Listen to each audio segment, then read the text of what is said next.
Hello everyone, welcome to my channel. তো আজকে আমরা যে বিষয়টা নিয়ে ডিসকাস করব সেটা হচ্ছে পিজিটি এসটি পিজিটি ফিজিক্সের সাবজেক্ট নিয়ে কিভাবে প্রিপারেশন করতে হবে। তোমরা অলরেডি শুনেছো যে পিজিটি নোটিফিকেশন আসার চান্স আছে, 900 প্লাস পোস্ট আসার পসিবিলিটি আছে। এটা সরকারি আধিকারিকের থেকেই শোনা গেছে জিনিসটা। তো এবং এই মধ্যে এই বছরের পুজোর আগে বা পুজোর ঠিক পরেই নোটিফিকেশন আসতে পারে। এবং সেখানে সেখানে ধরা হচ্ছে যে ফিজিক্স, শুধু ফিজিক্স না, পিওর সায়েন্সের যে বাকি সাবজেক্টগুলো আছে, কেমিস্ট্রি, ম্যাথস বলো, সঙ্গে বায়ো সায়েন্সের বায়োলজি বলো, তো এই সমস্ত পোস্টও আসার পসিবিলিটি আছে। কারণ 2000 আমাদের এই টিআরবিটির আন্ডারে 2018 এর লাস্ট এক্সাম হয়েছিল পিজিটি এর, তারপরে কিন্তু আর কোনো এক্সাম হয়নি। 2018 এ ফিজিক্সের লাস্ট এক্সাম হয়েছিল, তিনটা এক্সাম হয়েছে যে এসটিপি পিজিটি টিআরবিটির আন্ডারে। সেটা হচ্ছে 2016, 17, 18, 3 বছর কন্টিনিউ হয়েছে। তারপরে যে অফ হয়েছে এই এক্সাম, এখন পর্যন্ত আর কোনোদিন হয়নি। তো অনেকদিন পরে এখন অনেকদিন পরে ধরা হচ্ছে যে আসবে এবং আসার পসিবিলিটিও আছে। তো সেখানে কিভাবে প্রিপারেশন করতে হবে আমাদের, সিলেবাস কি আছে, নোট কিভাবে তৈরি করতে হবে, তো পুরো ব্যাপারটা নিয়ে ডিসকাস করব আমরা। দেখো, আমাদের আহ, যে জিনিসটা নিয়ে ডিসকাস করব, এসটিপিজিটি এসটিপিজিটি এসটিপিজিটি প্রিপারেশন। আচ্ছা, যারাই এলিজিবল আছো এই পিজিটি ফিজিক্স এর জন্য, মানে বিশেষ মাস্টার ডিগ্রি করা আছে, মাস্টার্স করা আছে, তারা দেখতে পারো ভিডিওটা শেষ পর্যন্ত। এখানে প্রিপারেশন স্ট্র্যাটেজি তো আমরা একটা ডিসকাস করব, সিলেবাস ডিসকাস করব, সঙ্গে আমি একটা আমার তৈরি করা একটা নোট নোট তোমাদের দেখিয়ে দেবো যে কিভাবে অ্যাকচুয়ালি প্রিপারেশনটা করতে হবে, কোন ডিরেকশনে গেলে তোমার কম সময়ের মধ্যে এই এক্সামটা ক্লিয়ার করা সহজ হবে। দেখো, এখানে তোমার একটা জিনিস মনে রাখতে হবে, আমাদের যে সিলেবাস যেটা দেওয়া আছে, সিলেবাস, প্রথম কথা হচ্ছে সিলেবাসটা আগে বুঝতে হবে তোমাদের। সিলেবাসে টোটাল 10টা ইউনিট আছে, ঠিক আছে? সিলেবাসে টোটাল 10টা ইউনিট আছে। ইউনিট আছে কয়টা? ইউনিট আছে 10 ইউনিট। ইউনিট কয়টা আছে? 10 ইউনিট, 10টা ইউনিট আছে। এবং এই 10টা ইউনিট মানে কিন্তু 10টা চ্যাপ্টার না, কিন্তু 10টা ইউনিট। 10টা, এক একটা ইউনিটের মধ্যে 3টা 4টা করে চ্যাপ্টার ইনক্লুড করা আছে। সিলেবাস দেখাবো, তারপরে বুঝতে পারবে। তো 10টা ইউনিট আছে। এবার এই 10টা ইউনিটের মধ্যে তোমাদের যদি তুমি ডিস্ট্রিবিউশন করো সিলেবাসটা, একটা হচ্ছে এইচএস লেভেলের, হায়ার সেকেন্ডারি লেভেলের সিলেবাস, আর একটা হচ্ছে বিএসসি লেভেলের সিলেবাস। বিএসসি লেভেলের সিলেবাস, ঠিক আছে? তো হায়ার সেকেন্ডারি লেভেলের সিলেবাস যেটা আছে, মানে ক্লাস 11 এবং 12 লেভেলের সিলেবাস, এখানে 11 এবং 12 লেভেলের সিলেবাস 40% এর মতন আছে। অন এন এভারেজ আমি যদি ধরে নিই 40% এর মতো সিলেবাস এই হায়ার সেকেন্ডারি লেভেল থেকে আছে, ক্লাস 11 এবং ক্লাস 12 এর থেকে। এবং বাকি 60% সিলেবাস হচ্ছে আমাদের বিএসসি লেভেল থেকে, যেটা তোমরা বিএসসি তে পড়েছো, অনার্সে যারা ছিলে বা অনেকে আছে অনার্স করনি, পরে মাস্টার্স করেছো ফিজিক্স নিয়ে, সবার ক্ষেত্রেই বলছি 60% সিলেবাস আমাদের বিএসসি থেকে কভার করা হবে এখানে। এবার এই দেখো, তুমি যখন প্রিপারেশন স্টার্ট করবে, একটা হচ্ছে সিলেবাসের ব্যাপারটা, আরেকটা ব্যাপার হচ্ছে কোশ্চেন, আরেকটা ব্যাপার হচ্ছে যে প্রিভিয়াস ইয়ারে তুমি যদি লাস্ট 3 বছরের 16, 17 এবং 18, 3 বছরের previous year question paper analysis করো, তখন তুমি বুঝতে পারবে যে এখানে যে কোশ্চেন গুলা পরীক্ষায় আসে, সেই কোশ্চেন গুলা তুমি বলতে পারো 20% আর 80% এর লেভেলে সিলেবাস আসে। 20% এর কোশ্চেন আসে এই হায়ার সেকেন্ডারি লেভেলের, যেগুলো তুমি ক্লাস 11 12 এর বই পড়লে পুরোপুরি কনসেপ্ট ক্লিয়ার থাকলে এখান থেকে করে নিতে পারবে 20% কোশ্চেন। বাকি 80% কোশ্চেনের জন্য তোমার বিএসসি লেভেলের সিলেবাস পড়তে হবে, ঠিক আছে? কিন্তু তুমি যদি আবার এই হিসাবে চিন্তা করো সিলেবাস দেখে, সিলেবাসে কিন্তু এই হায়ার সেকেন্ডারি লেভেলের সিলেবাস কম আছে, 40% আছে, মানে 40% আছে, আর বিএসসি আছে 60%, রাইট? কিন্তু কোশ্চেনের লেভেল যদি তুমি দেখো, কোশ্চেন অ্যানালাইসিস করো, তাহলে এই এই লেভেল থেকে পরীক্ষায় কোশ্চেন কম আসে, এই লেভেল থেকে পরীক্ষায় কোশ্চেন বেশি আসতে দেখা যায়। এবং ওই যে কোশ্চেনগুলা যে কোশ্চেনগুলো তুমি এখানে দেখছো যে বিএসসি লেভেলের কোশ্চেন, এই কোশ্চেনগুলা ধরো ধরো 20% যে কোশ্চেন আছে 20% কোশ্চেন তুমি 11 12 এর বই ভালো করে পড়তে হবে, এনসিইআরটি বই, বা তুমি যে কোনো তুমি যদি স্টুডেন্ট পড়াও সেক্ষেত্রে আরো ভালো। তাহলে তুমি 20% সিলেবাস এখান থেকে তোমার কভার হয়ে যাবে, 20% কোশ্চেন এখান থেকে তুমি মোটামুটি কমন পেয়ে যাবে। ধরতে পারো 150টা কোশ্চেনের মধ্যে তুমি 20% তো ধরো 30টা কোশ্চেন, 30টা কোশ্চেন তুমি মোটামুটি কমন পেয়ে যাবে এখান থেকে।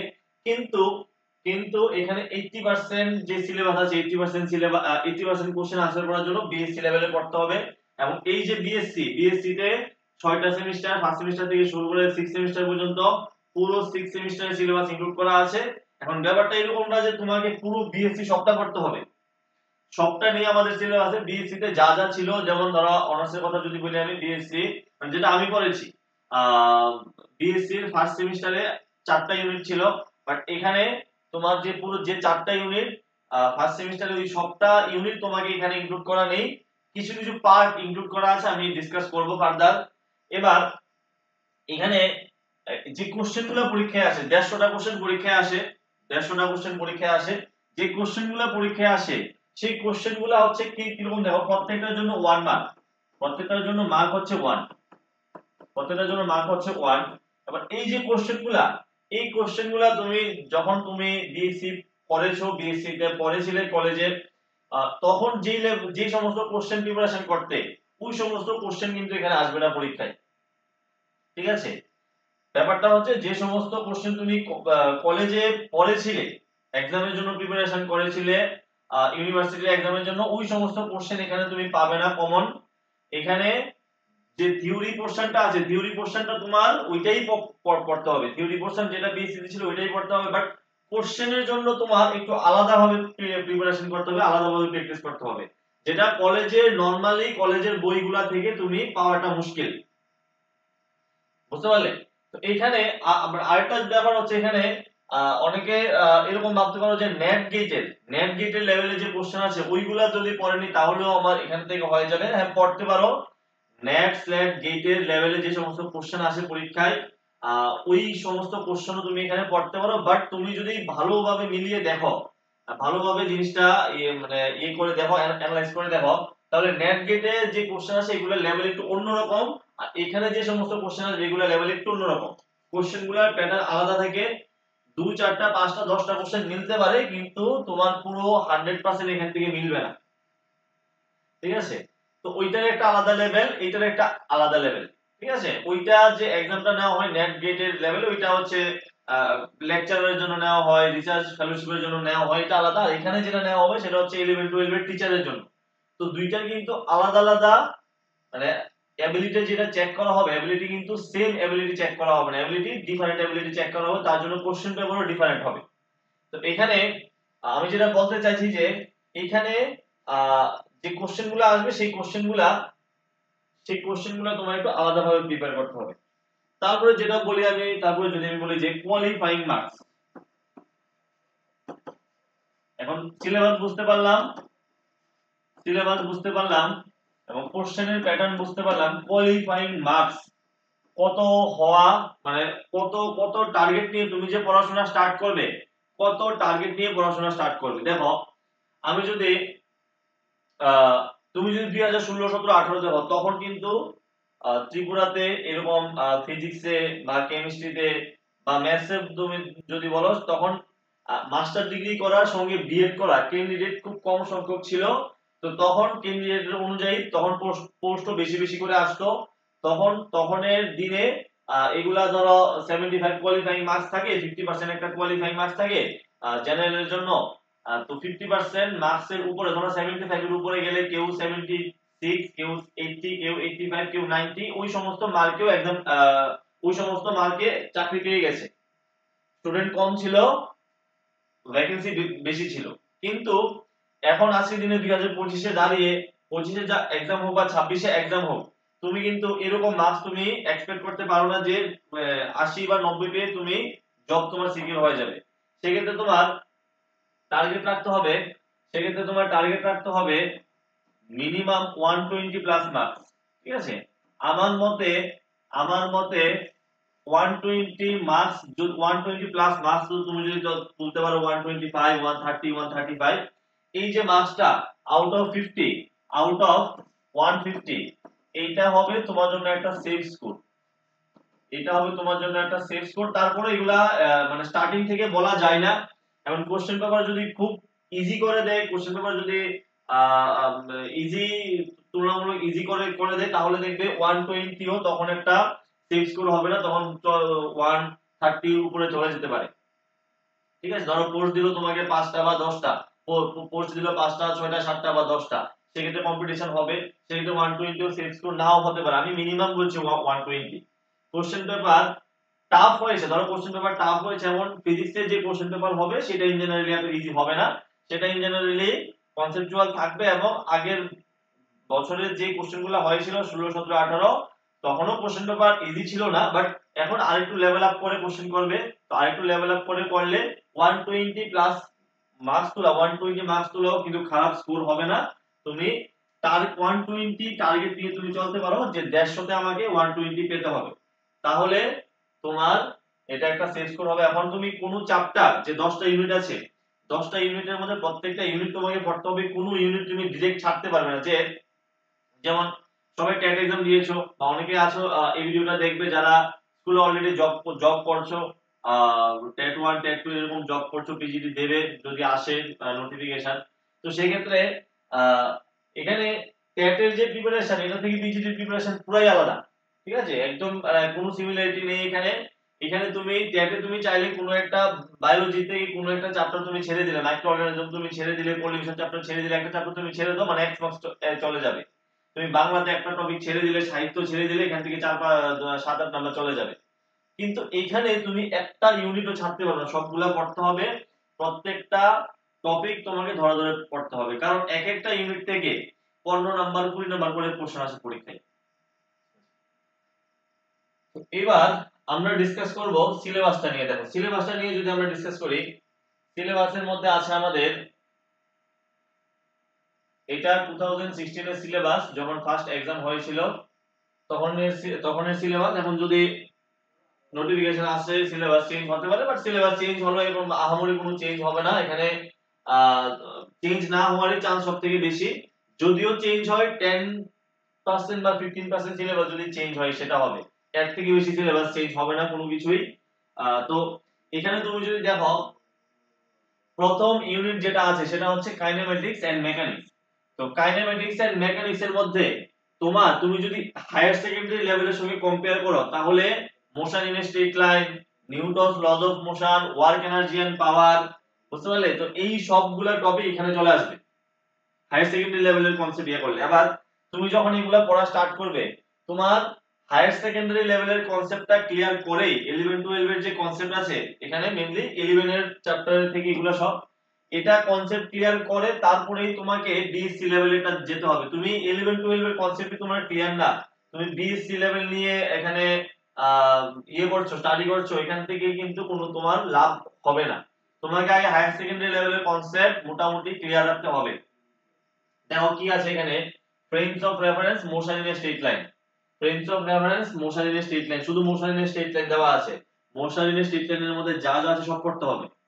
ঠিক আছে, এবার elementary concept of differential and differentiation and integration, graphical representation of for describing motion, uniform and non uniform accelerated motion, conversion of one graphical representation into another into other. আচ্ছা, এতটুকু পর্যন্ত একটা চলে গেছে। তো এই যে টপিকগুলো, এই টপিকগুলো মোশনের মধ্যে পড়ে, যেগুলো তুমি 11 এর ক্লাস 11 এর লেভেলে যদি পড়াশোনা করো, এখান থেকে এগুলা মোটামুটি হয়ে যাবে। ফ্রেমস অফ রেফারেন্স আছে, এগুলা বিএসসি লেভেলের মধ্যে আছে। Frames of reference BSc first ইয়ারে সম্ভবত আছে এটা।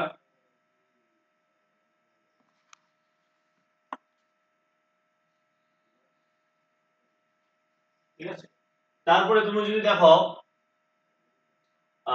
এখান থেকে দেখো vector algebra and vector calculus, different theorems on vector calculus, motion in a plane, cases of uniform velocity, uniform acceleration, projectile মোশনও আছে, uniform and non uniform circular motion, এগুলো আছে সব। এবার এখান থেকে তুমি যদি দেখো ভেক্টর অ্যালজেব্রা যেটা আর ভেক্টর ক্যালকুলাস, এটা কিন্তু বিএসসি লেভেলের সিলেবাস, এটা বিএসসি লেভেলের সিলেবাস। এখান থেকে তোমাকে বিএসসি লেভেলের এবং এই যে টপিকটা, এই টপিকটারই তোমাদের আমি আজকে একটা ডেমো দেখাবো, নোটটা কিভাবে বানাতে হবে। এখন তুমি তুমি যদি এমন তোমার প্ল্যানিং থাকে যে তুমি ধরো সবাই বিএসসি করার সময় নোট বানিয়েছো, খাতা আছে, নোট খাতা সবার কাছে থাকবে এখন এগুলা, তো ওইগুলা নিয়ে তুমি বসতে পারো, ঠিক আছে, ওই সমস্ত নোটগুলা নিয়ে বসতে পারো। বাট সমস্যা কি দেখো, ওইখানে তোমরা পড়েছো পুরো প্রুফ, এক একটা থিওরাম পড়েছো, থিওরামের প্রুফ পড়েছো, এখান থেকে যেটা আমাদের কলেজের এক্সামের জন্য দরকার লাগতো। বাট এখন কিন্তু ওইভাবে যদি তুমি পড়াশোনা আবার স্টাডি করো, পুরো একটা প্রুফ করো, থিওরাম পড়ো, থিওরামের প্রুফ করো, সেখান থেকে আমাদের টাইম ওয়েস্ট হবে, ওইভাবে পড়াশোনা করলে হবে না। আমাদের একদম সংক্ষিপ্ত করে মেইন আইডিয়া নিয়ে যে প্রুফটা তুমি 3-4 পেজ লাগিয়ে করতে বা 2 পেজ লাগিয়ে করতে, সেটাকে তোমাকে এখন 3-4 লাইনের মধ্যে শেষ করে কোশ্চেন প্র্যাকটিস করতে হবে। থিওরি পড়াতে তোমাকে দেখো, এখানে তোমার যে মানে প্রিপারেশনটা, এই প্রিপারেশনটা তোমার তখনই কমপ্লিট হবে তুমি যদি থিওরি সব শেষ করো। থিওরি যদি তুমি সব শেষ করতে পারো, তোমার 50% প্রিপারেশন এখানে কমপ্লিট হয়ে যাবে। তার সঙ্গে যদি তুমি ফুল থিওরি সব শেষ করতে হবে, ফুল থিওরি ইনক্লুডিং এক্সাম্পল পড়তে হবে সবগুলা পড়ার সঙ্গে সঙ্গে, তোমার বাকি 20% পড়া কমপ্লিট হবে তুমি যদি সবগুলা পিওয়াইকিউ করতে পারো। যে 3 ইয়ারের পিওয়াইকিউ আছে এগুলা সব করতে হবে, সঙ্গে আদার এক্সামের পিওয়াইকিউ করতে হবে, পিজিটি লেভেলে যে সমস্ত এক্সাম আছে, সঙ্গে বাকি 30% প্রিপারেশন তোমার কমপ্লিট হবে তুমি যদি ওই সেম লেভেলের বা একটু লেভেল বাড়িয়ে তুমি যদি প্র্যাকটিস করতে পারো, প্র্যাকটিস প্লাস তুমি যদি মক টেস্ট দিতে পারো, ভালো লেভেলের তুমি যদি 10টা মক টেস্ট দিতে পারো, 5টা বা 10টা মক টেস্ট দিতে পারো, সেক্ষেত্রে অনেকটা হেল্পফুল হবে। এইভাবে গিয়ে তোমার প্রিপারেশনটা পুরোটা কমপ্লিট হবে। তো তার জন্য তোমাকে সবার আগে শেষ করতে হবে থিওরি আর হচ্ছে PYQ previous year question analysis করলে আর থিওরি পড়লে তুমি এমনিতেই তোমার কনসেপ্ট ক্লিয়ার হয়ে যাবে, তারপর তুমি কোশ্চেন যখন প্র্যাকটিস করতে যাবে তখন তোমার অনেক ইজি লাগবে। আচ্ছা, তো এগুলা বললাম যে বিএসসি লেভেলের সিলেবাস। আর different theorem on vector calculus, থিওরামগুলো যে থিওরামগুলো আছে ভেক্টর ক্যালকুলাসে, Green's law, Gauss divergence law, তারপর স্টোকস ল, গ্রিনস ল, এইসব থিওরামের কথা বলছে এখানে, স্পেসিফিক্যালি লেখা নেই, বাট এগুলাই পড়তে হবে। Rigid body mechanics, BSc 4th সেমিস্টারের সিলেবাস এটা। তারপরে দেখো principle of virtual work, Lagrangian Hamiltonian formulation, বুঝতেই পারছো এগুলা হায়ার সেকেন্ডারি লেভেলের সিলেবাস না, এগুলা বিএসসি লেভেলের সিলেবাস, 4th সেমিস্টারের সিলেবাস এগুলা।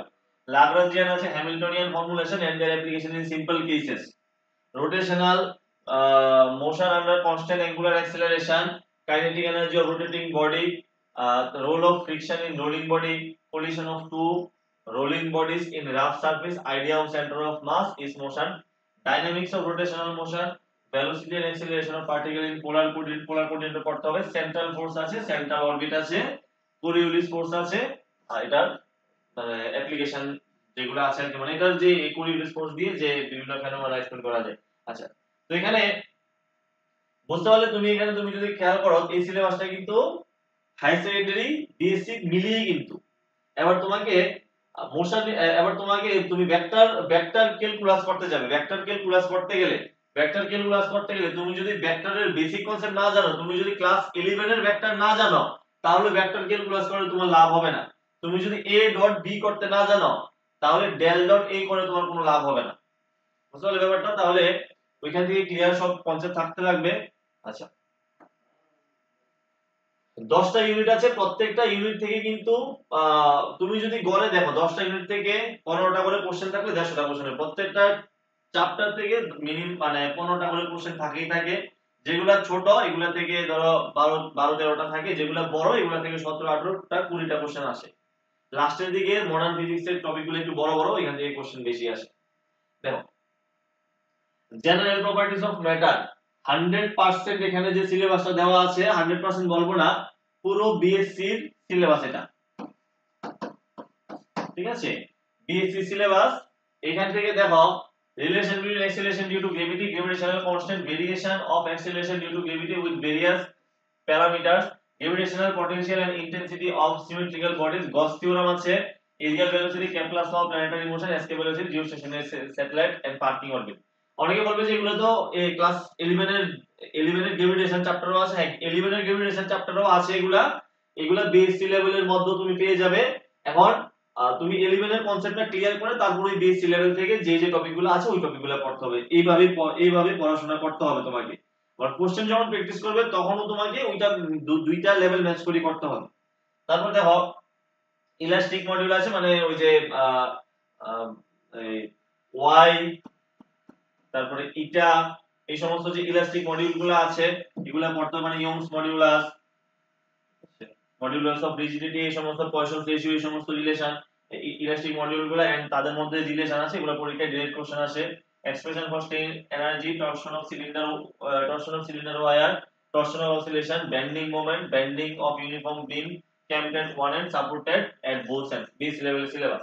এখন দেখো বিএসসি তুমি যদি ইলাস্টিসিটি টপিকটা দেখো, ইলাস্টিসিটি টপিকটা কিন্তু বিএসসি তে কিন্তু এতটুকু না, বিএসসি তে কিন্তু আরেকটু আছে।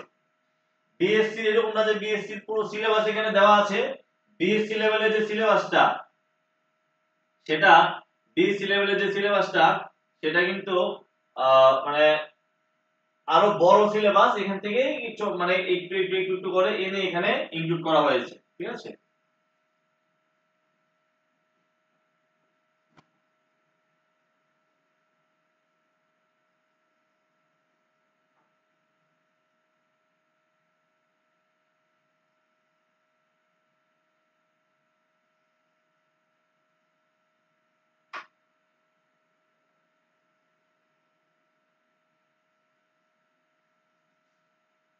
আচ্ছা, তারপরে দেখো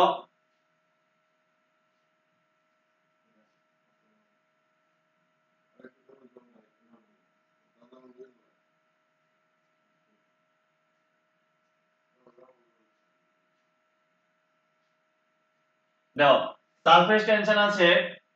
সারফেস টেনশনের পরে এই সারফেস টেনশনের মলিকুলার থেকে surface energy relation between surface tension and energy, excess pressure, ওই সোপ বাবলের কেসগুলো আছে এখানে, ক্যাপিলারি জুরিন্স ল আছে, শেপ অফ লিকুইড ড্রপ। তো এখানে মানে ভিসকোসিটি আর ওই সারফেস টেনশনের কনসেপ্টগুলো কম্বাইন করা আছে। তো এখানে দেখো এখানে যে সিলেবাসটা আছে এটা বলতে পারো তুমি হাই সেকেন্ডারি লেভেলের সিলেবাস, এখানে যে এগুলা এখানে এমএসসি বিএসসি লেভেলের কোনো সিলেবাস এখানে অ্যাড করা হয়নি, এগুলো সব হাই সেকেন্ডারি লেভেলে আছে। তো কিন্তু তুমি যদি কোশ্চেন পেপার অ্যানালাইসিস করো, কোশ্চেনে তুমি যে হাই সেকেন্ডারি লেভেলের কোশ্চেন এখান থেকে খুব কমই পাওয়া যায়, এগুলো বিএসসি লেভেলের সঙ্গে ম্যাচ করে করে কিছু কোশ্চেন দেয়, তাহলে তোমাকে যখন পড়বে তুমি তখন ওইটা ম্যাচ করে পড়তে হয়, ঠিক আছে। এটা তুমি মানে যখন পড়বে তখন তুমি সেখান থেকে একদম বুঝে শুনে পড়তে হবে, এটা হচ্ছে মেইন মুদ্রা কথা। দেখো এখানে দেখো তুমি যদি দেখো জেনারেল প্রপার্টিজ অফ ম্যাটারের মধ্যে কতগুলা চ্যাপ্টার এখানে এখানে ইনক্লুড করে একটা ইউনিট বানানো হয়েছে। তারপর আছে heat and thermodynamics, heat and thermodynamics এর টপিকটাও তোমার মানে ক্লাস 11 এর যে থার্মোডাইনামিক্স চ্যাপ্টারটা আছে ওই চ্যাপ্টারের কনসেপ্ট, আর বিএসসি লেভেলের যে বিএসসি লেভেলে যে থার্মোডাইনামিক্স আছে ওইটা মিলিয়ে এখানে বানানো হয়েছে। যেখানে তুমি দেখতে পাবে যে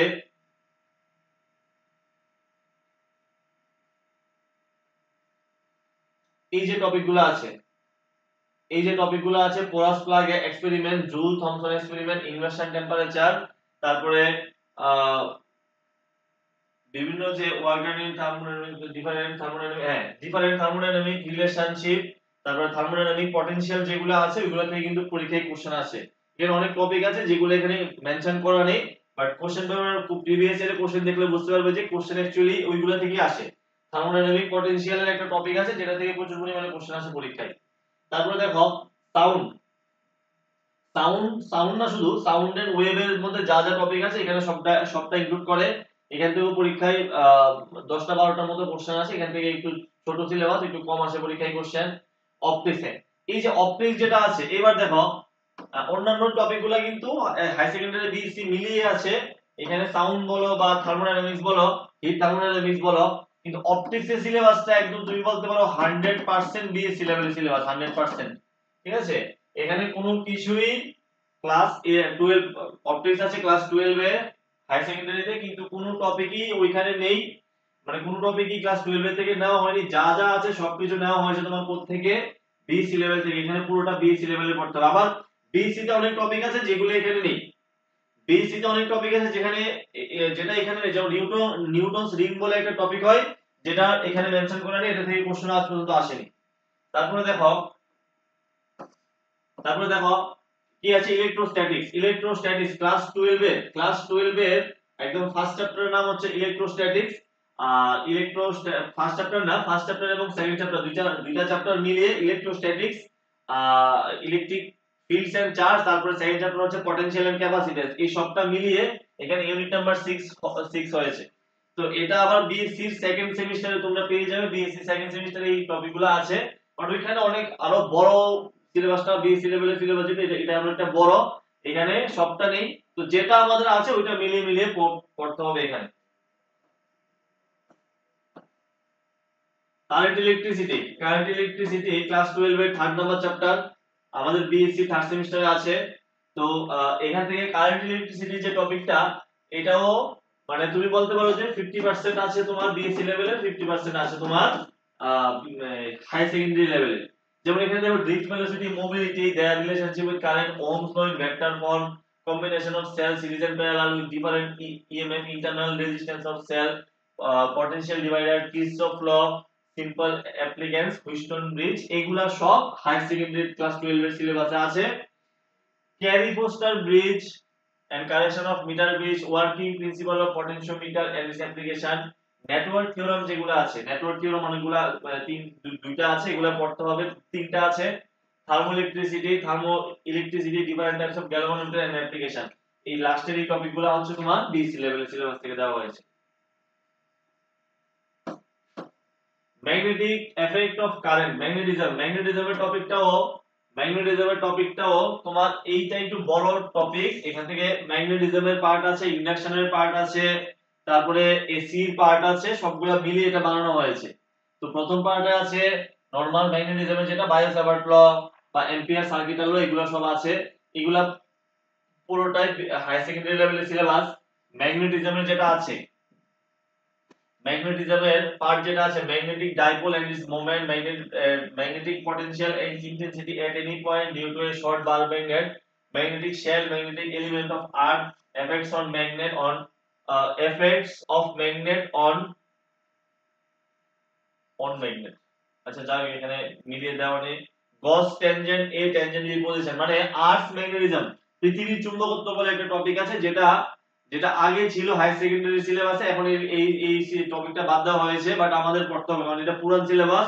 ওই তখনের সিলেবাসের সঙ্গে ম্যাচ করে এটা বানানো হয়েছে। তো এটা আমাদের পড়তে হবে যদি সিলেবাস চেঞ্জ না করে। Magnetometer, permeability, intensity of magnetization, susceptibility, their relation, cycle of magnetization, hysteresis আছে, হিস্টেরিসিস লুপ আছে, তারপরে হিস্টেরিসিস লস আছে, তারপরে রিটেনটিভিটি, কোএরসিভিটি, এগুলা সব আছে। এগুলা ওই যেটা বললাম যে হাই সেকেন্ডারি আর বিএসসি লেভেলে ম্যাচ করে আছে, ম্যাক্সিমাম টপিক তুমি বিএসসি হাই সেকেন্ডারি লেভেলে পেয়ে যাবে। তারপরে দেখো আছে ইলেকট্রোম্যাগনেটিজম, ইলেকট্রোম্যাগনেটিজম আছে, তারপর আছে এসি। এসির মধ্যে এখানে আছে এসির মধ্যে তোমার যে টপিকগুলো আছে ক্লাস 12 এর বই মেনশন করা, সবগুলো টপিকই পড়তে হবে, সঙ্গে হালকা হালকা একটু বিএসসি পড়তে হবে। এখানে বিএসসি লেভেলের কমই, হাই সেকেন্ডারি লেভেলেরই বেশি আছে। এবং কোশ্চেন যেগুলো পরীক্ষায় আসে, কোশ্চেনগুলো একটু স্ট্যান্ডার্ড আসে, ওইগুলো একটু ভালো করে প্র্যাকটিস করলে হয়ে যাবে। তারপর দেখো এইবার আসো মডার্ন ফিজিক্সটা ভীষণ বড় একটা টপিক। এবং এইটা তুমি যদি দেখো পুরোটাই কিন্তু মডার্ন ফিজিক্সের পুরোটাই কিন্তু তোমার বিএসসি থেকে আনা হয়েছে। এখানে এলিমেন্ট মানে ক্লাস 12 এর লেভেল থেকে শুধুমাত্র ওই অ্যাটমস এন্ড নিউক্লিয়াসের পার্টটা একটু আছে, বাকি সবটাই কিন্তু বিএসসি লেভেলের সিলেবাস। ঠিক আছে, এখান থেকে তুমি যদি দেখো এক্স রে, এখানে একটা টপিক আছে এক্স রে। ঠিক আছে, এক্স রে পুরোটা বিএসসি লেভেলের। কোয়ান্টাম মানে যে কোয়ান্টাম হাইপোথিসিস আছে প্ল্যাঙ্কের, তারপরে শ্রোডিঙ্গার ইকুয়েশন, এগুলো তোমরা জানো সব, কোয়ান্টাম মেকানিক্স এর মধ্যে পড়ে, বিএসসি 6 সেমিস্টারে ছিল এগুলা, বিএসসি 6 সেমিস্টারে ছিল। তারপরে দেখো ভেক্টর অ্যাটম মডেল আছে, ভেক্টর অ্যাটম মডেল তোমরা পড়েছো, খুব ইম্পর্টেন্ট টপিক। এখান থেকে পরীক্ষায় কোশ্চেন প্রত্যেকবার আসে। মলিকুলার স্পেকট্রা আছে, ভাইব্রেশনাল এন্ড রোটেশনাল স্পেকট্রা আছে, রামান এফেক্ট আছে, জিমান এফেক্ট আছে, স্টার্ক এফেক্ট আছে, এগুলো সব পড়তে হবে।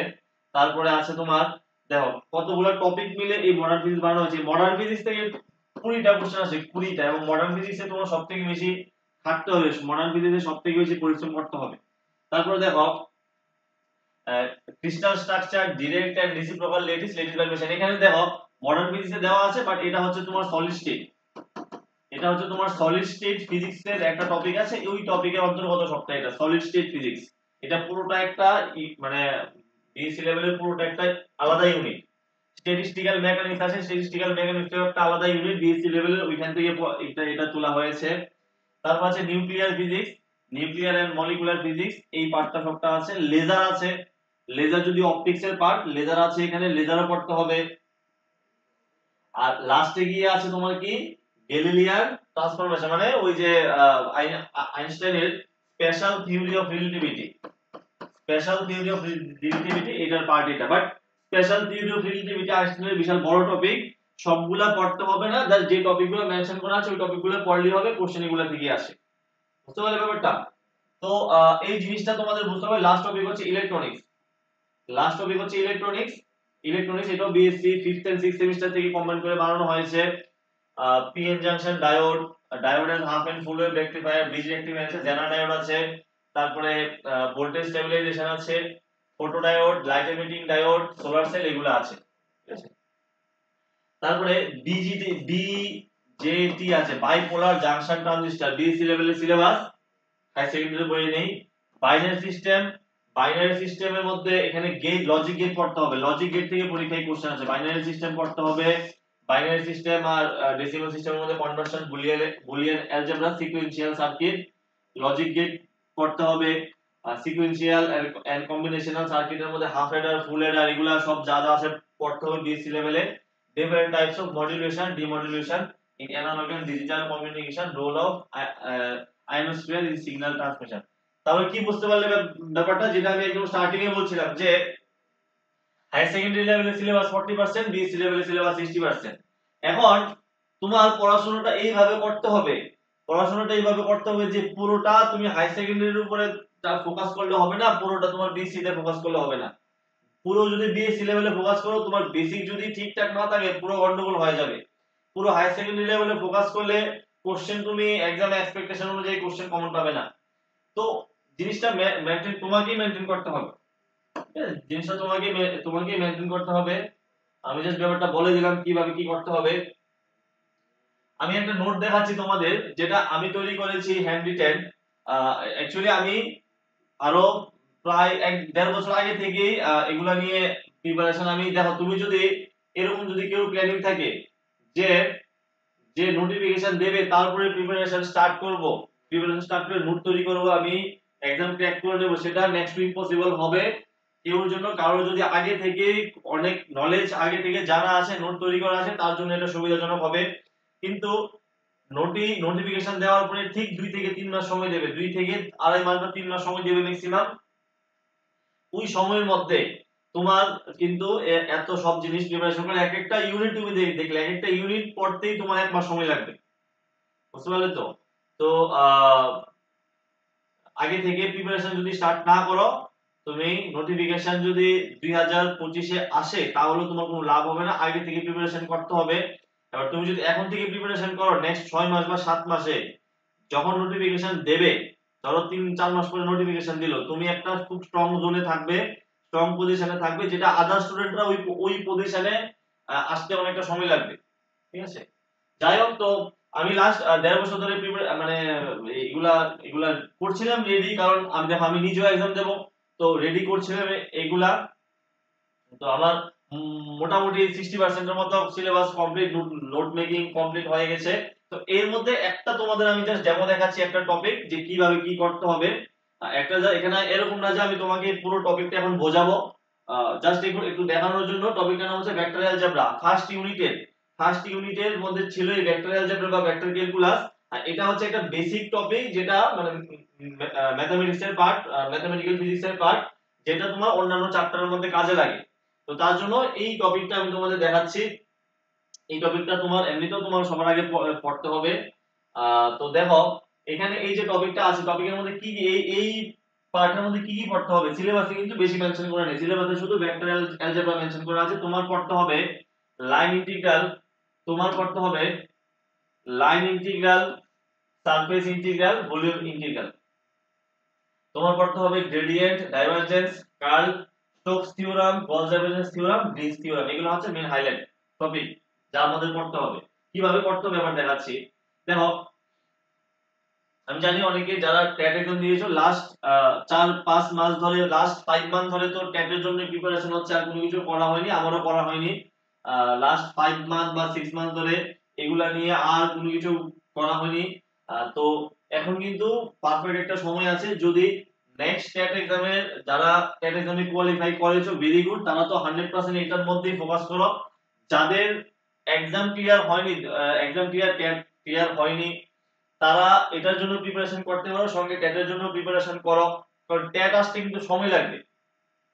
ট্যাট কিন্তু 2025-এ আর তো আসবে না, এটা 100% শিওর। 2026-এ গিয়েও তোমার আসতে অনেকটা সময় লাগবে। তো এখন তুমি এটার জন্য যদি প্রিপারেশন করো, সঙ্গে ট্যাটটা হালকা হালকা রাখো, তাহলে দুইটাই তোমার মানে ক্লিয়ার পসিবিলিটি থাকবে ক্লিয়ার করার। আর যারা অলরেডি এখন স্কুলে জব করো, ট্যাট 2 এর বা ট্যাট 1 এর জব করো, তারাও এটা 100% ডেডিকেশন দিয়ে প্রিপারেশন করতে পারো। তাও একবার যদি পেয়ে যাও, তুমি চিন্তা করে দেখো তোমার যে জবের লেভেলটা কোথা থেকে কোথায় চলে যাবে। তো ওই জিনিসটা চিন্তা করে সেলফ মোটিভেশন জাগাও এবং প্রিপারেশন করো। তো দেখো এখানে সবার প্রথমে যেটা পড়তে হবে সেটা হচ্ছে ডেল অপারেটর। ডেল অপারেটর এটা সবাই ফ্যামিলিয়ার এটার সঙ্গে। এই ডেল অপারেটর মানে I cap del del X, J cap del del Y, K cap del del X. এই ডেল অপারেটরের উপরে বেস করে আমরা কি করতে পারি, এখানে দেখো তিনটা জিনিস আমরা লিখেছিলাম, গ্রেডিয়েন্ট, ডাইভারজেন্স, কার্ল। এই ডেল অপারেটরের উপরেই আমরা কি করব, গ্রেডিয়েন্ট করব, ডাইভারজেন্স করব, কার্ল করব। এটা হচ্ছে গ্রেডিয়েন্ট গ্রেড 5, এটা হচ্ছে ডাইভারজেন্স ডেল ডট এ, এটা হচ্ছে কার্ল ডেল ক্রস এ। এখন যদি তুমি ক্রস প্রয়োগ করতে, কিভাবে ক্রস করতে হয়, A cross B, A dot B কিভাবে করতে হয় সেটা যদি না জানো, বা তুমি যদি I cap dot I cap এর ভ্যালু কত এটা যদি না জানো, তাহলে তুমি এইগুলা কিভাবে প্র্যাকটিস করবে, এগুলা পড়ার তখন কোনো মানে থাকবে না। তো তার জন্য 11 12 এর যে কনসেপ্ট গুলো এগুলো জানা থাকা দরকার। তো এইভাবে তোমার কি করতে হবে দেখো, এইভাবে শর্ট এটার gradient of 5, grade 5 physical meaning আছে, ফিজিক্যাল মিনিং তার কিছু एग्जांपल আছে, এক দুটো एग्जांपल। তারপর ডাইভারজেন্স, ডাইভারজেন্স মানে কত, del dot, del dot divergence মানে কি বলবো, ডাইভারজেন্স মানে হচ্ছে ডেল ডট এ, ডাইভারজেন্স মানে হচ্ছে কি ডেল ডট এ, ডাইভারজেন্স মানে হচ্ছে ডেল ডট এ। এবার ডাইভারজেন্স হচ্ছে ডেল ডট এ। ডাইভারজেন্স নিয়ে তোমাকে তোমার হিস্ট্রি লেখার দরকার নেই, অনেক অনেক বড় থিওরি লেখার দরকার নেই। ডাইভারজেন্স মানে ডেল ডট এ এতটুকু জানলেই এনাফ। এইবার ডাইভারজেন্সের মধ্যে আর কি কি কন্ডিশন আছে, কি কি প্রপার্টি আছে, এগুলো তুমি জানো। এখানে ডেল ডট এ যদি 0 হয়, তাহলে এ কে বলা হয় একটা সলিনয়েডাল ভেক্টর, সলিনয়েডাল ভেক্টর। আবার ডেল ক্রস এ মানে কি, কার্ল। ডেল ক্রস এ কে বলি আমরা কার্ল। তো ডেল ক্রস এ এটা হচ্ছে একটা রোটেশনাল প্রপার্টি, কোন ভেক্টরের রোটেশনাল প্রপার্টি কিভাবে দেখতে পারবে নিচে। ডেল ক্রস এ যদি 0 হয়, কার্ল যদি 0 হয়, তাহলে এই ভেক্টরকে বলবো আমরা ইররোটেশনাল ভেক্টর। যদি 0 না হয় তাহলে রোটেশনাল ভেক্টর। ঠিক আছে, যেমন ধরো এখানে দেখো একটা আছে ইলেকট্রিক ফিল্ড আর একটা আছে ম্যাগনেটিক ফিল্ড। ইলেকট্রিক ফিল্ডের মধ্যে আমরা জানি কোনটা পজিটিভ চার্জ থেকে ইলেকট্রিক ফিল্ডের গুলি বাইরের দিকে যাবে। তো এখানে ইলেকট্রিক ফিল্ডের গুলি কি থাকে, ওপেন থাকে, ক্লোজ থাকে না, কন্টিনিউয়াস থাকে না। কিন্তু মাইনাস হলে ভেতরের দিকে আসবে। তাহলে এই যে লাইনগুলো, ইলেকট্রোস্ট্যাটিক ফিল্ড ইজ কি ইরোটেশনাল, মানে ইলেকট্রোস্ট্যাটিক ফিল্ড কি রোটেশন তো করবে না, তার জন্য এটার কার্ল কত হবে, 0 হবে। এটাই পরীক্ষায় এসেছিল একবার না দুইবার। ম্যাগনেটিক ফিল্ড আমরা জানি নর্থ পোল থেকে বেরিয়ে সাউথ পোলে যাবে। এখানে এটা কি করে, একটা কন্টিনিউয়াস লাইন ফর্ম করে, ম্যাগনেটিক ফিল্ডগুলো কন্টিনিউয়াস একটা রোটেশনাল লাইন ফর্ম করে, তার জন্য ম্যাগনেটিক ফিল্ড ইজ রোটেশনাল। এটার কার্ল বি, মানে magnetic curl B means magnetic field B. তো এটার কার্ল কখনো 0 হবে না। তো এইগুলা হচ্ছে তোমার একদম শর্ট ফর্মে তোমার পড়তে হবে, ঠিক আছে, শর্ট ফর্মে পড়তে হবে। তারপরে দেখো গ্রেডিয়েন্ট, ডাইভারজেন্স আর কার্লের কিছু প্রপার্টি আছে, মানে ম্যাথমেটিক্যাল অপারেশন করার জন্য কিছু প্রপার্টি আছে। এখানে কিছু প্রপার্টি আছে, অনেক সময় দেখা যায় এগুলো থেকে রিয়েট পরীক্ষায় কোশ্চেন চলে আসে। এই প্রপার্টিগুলো থেকে, এই প্রপার্টিগুলো প্র্যাকটিস করতে হবে তোমাকে। তারপরে ডেল ডট ডেল করলে ডেল স্কয়ার হবে, যেটা এটাকে ল্যাপ্লাসিয়ান অপারেটর বলে। তারপরে হচ্ছে ভেক্টর ইন্টিগ্রেশন, আরেকটা পার্ট যেটা হচ্ছে ভেক্টর ইন্টিগ্রেশন। ভেক্টর ইন্টিগ্রেশনের মধ্যে তিন ধরনের হবে, line integration, surface integration, volume integration. তো লাইন ইন্টিগ্রেশন কিভাবে তোমার করতে হবে দেখো, এখানে বেসিক একটু তোমার যদি লেখা থাকে 2-4 লাইন 5 লাইন এটা লিখবে তুমি যদি না বুঝে থাকো। এবার লেখার পরে লাইন ইন্টিগ্রাল কিভাবে করতে হয় তোমার জাস্ট এতটুকুই জানতে হবে। লাইন ইন্টিগ্রাল করবে তুমি কত, a ডট dl ফর্মুলা হচ্ছে এটা, a ডট dl ফর্মুলা হচ্ছে এটা। তো a ডট dl মানে এখান থেকে দেখো এই এই কার্ভের উপরে a থেকে b পর্যন্ত তুমি যদি লাইন ইন্টিগ্রাল করো তাহলে a to b a dot dl এটাকে তুমি লাগাতে পারো ক্লোজড, যে কোনো ক্লোজ সারফেসের জন্য ক্লোজড ইন্টিগ্রাল। এক্সাম্পল হচ্ছে লাইন ইন্টিগ্রাল তো আমরা করি, আমরা প্র্যাকটিক্যালি অনেকেই করি। ওয়ার্ক ডান বার করার জন্য আমরা লাইন ইন্টিগ্রাল করি f ডট dl দিয়ে, work done equal to force into displacement f dot dl। Electrostatic potential energy বার করার জন্য potential equal to electric field into distance minus e dot dl, এটা করি আমরা। কোত্থেকে আসে এই ফর্মুলা? এই ফর্মুলা আসে ইলেকট্রোস্ট্যাটিক পটেনশিয়ালের সঙ্গে ইলেকট্রিক ফিল্ডের একটা রিলেশন আসে E equal to minus dv by dx বা dv বাই dl, ওইখান থেকে এই রিলেশন আসে। সারফেস ইন্টিগ্রাল আছে, সারফেস ইন্টিগ্রাল দেখো কিভাবে করতে হয়। এটা সারফেস ইন্টিগ্রালের एग्जांपल হচ্ছে ফ্লাক্স, ইলেকট্রিক ফ্লাক্সের ফর্মুলা আমরা সারফেস ইন্টিগ্রাল দিয়ে বার করি, ম্যাগনেটিক ফ্লাক্সের ফর্মুলা সারফেস ইন্টিগ্রাল দিয়ে বার করি। ভলিউম ইন্টিগ্রালের ফর্মুলা আছে, ভলিউম ইন্টিগ্রালের ফর্মুলা হচ্ছে মানে ওই যে এখানে লেংথ আছে, ব্রেথ আছে, হাইট আছে, তিনোটা ডিরেকশন বরাবর, মানে তিনোটার ক্ষেত্রে আমরা এখানে ইন্টিগ্রেশন করব ভলিউম ইন্টিগ্রেশন। এটা একটা एग्जांपल কি হয়, কারেন্ট ডেনসিটি। কারেন্ট ডেনসিটির ক্যালকুলেশন আমরা রো ডেল্টা ভি মানে ভলিউম ইন্টিগ্রেশন দিয়ে করি। এবার দেখো এইগুলা সবগুলা করার পর তোমাকে পড়তে হবে দুইটা ইম্পর্টেন্ট থিওরাম। দেখো স্টোকস আছে, গস ডাইভারজেন্স আছে, গ্রিনস আছে। গ্রিনস থিওরাম আমাদের বেশি একটা দরকার লাগে না, গ্রিনস থিওরামের কোশ্চেন এখন পর্যন্ত পরীক্ষায় কোনোদিন কোশ্চেন আসেনি, তো গ্রিনস থিওরাম না পড়লেও হবে, চাইলে পড়ে নিতে পারো। আমি এখানে আমার নোটস ইনক্লুড করিনি। দেখো স্টোকস থিওরাম আছে, কনভার্স স্টোকস থিওরাম মেইনলি কি? স্টোকস থিওরাম তুমি যখন কলেজে পড়েছিলে চিন্তা করে দেখো, স্টোকস থিওরাম তুমি প্রুফ করেছিলে, স্টোকস থিওরাম বা গস ডাইভারজেন্স থিওরাম তুমি প্রুফ করেছিলে। প্রুফ করার পর এখান থেকে বড় বড় কোশ্চেন ছিল। স্টোকস থিওরামের জন্য একটা ফাংশন দিয়ে বলতো, এটাকে একটা ইকুয়েশন দিয়ে বলতো স্টোকস থিওরাম প্রুফ করার জন্য। তখন আমরা বড় প্রুফ ছিল, এই এই সব কোশ্চেনের মধ্যে 4 নাম্বার 5 নাম্বার করে করে থাকতো। তো এইগুলো এখন আর পরীক্ষায় আসবে না, এমন কোনো কোশ্চেন তোমাকে পরীক্ষায় দেবে না যে কোশ্চেন তোমার সলিউশন করতে 5 মিনিট বা 10 মিনিট সময় লাগবে। তারা কোশ্চেনগুলো এমন ভাবে সেট করে যাতে তুমি উইদিন 1 মিনিট বা 1.5 মিনিট, উইদিন 2 মিনিটের মধ্যে তুমি সলভ করতে পারো। যদি না পারো তাহলে সেটা তোমাকে ছাড়তে হবে, ঠিক আছে? তো স্টোকস থিওরাম মানে হচ্ছে লাইন ইন্টিগ্রাল থেকে সারফেস ইন্টিগ্রালে কনভার্সন করার একটা formula, a dot dl line integral, আর এটা কি হবে ডেল ক্রস a সারফেস ইন্টিগ্রালের উপরে। বাস এতটুকু জানলেই হবে। এটা কিভাবে অ্যাপ্লাই করতে হয় সেটাও তোমার জানতে লাগবে কোশ্চেনের মধ্যে। গস ডাইভারজেন্স থিওরাম হচ্ছে সারফেস ইন্টিগ্রাল থেকে ভলিউম ইন্টিগ্রালে কনভার্ট করার ফর্মুলা। এইবার সবকিছু হয়ে গেল, থিওরি কিন্তু আমাদের এখানে কমপ্লিট। এখান থেকে প্রত্যেক বছর দুইটা কোশ্চেন মিনিমাম থাকে। এবার দেখো কোশ্চেন তোমাকে এবার প্র্যাকটিস করতে হবে। Question number 1, question number 2, question number 3, single magnetic poles does not exist because, এখানে অপশনগুলো দেওয়া আছে। এবার এগুলো তো মানে দেখো প্রুফ করা আছে এখানে। যেটা তুমি জানো, সেটা তো জানোই, যেটা তুমি জানো না সেটা এখানে প্রুফ করতে হবে বা সলিউশন তোমাকে করতে হবে। এবং সলিউশন কিন্তু এরকম লেন্থি সলিউশন না, জাস্ট তোমার 2-4 লাইনের 5 লাইনের সলিউশন করে করে তোমাকে বার করতে হবে।